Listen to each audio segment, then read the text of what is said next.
তুমি বলেছিলে রাতে তোমার ঘুম হয় না। আমি বুঝেছিলাম সময় চাইছো।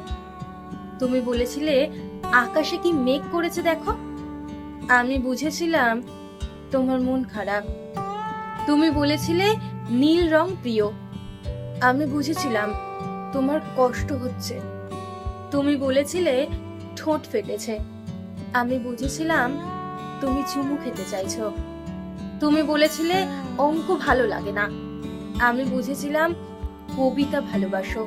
তুমি বলেছিলে আজ তাড়াতাড়ি বাড়ি ফিরতে হবে। তুমি বলেছিলে এই হুটহাট দেখা করা, অসময়ে ফোন করা তোমার আর ভালো লাগছে না। আমি বুঝেছিলাম তুমি বিচ্ছেদ চাইছো। তারপর অলিখিত স্বাক্ষরে তুমি যখন ইনভিজিবল কোর্টে আমার বিরুদ্ধে মামলা ঠুকে দিলে, আমি বুঝেছিলাম মুক্তি চাও। এরপর সব বুঝে আমি যখন দার্শনিক, সব মিটিয়ে তুমি যখন অন্যের ঘরের ঘরণী, তখন আমাদের দেখা হলো একদিন। তুমি বলেছিলে কেমন আছো। আমি বুঝে গিয়েছিলাম তুমি ভালো নেই।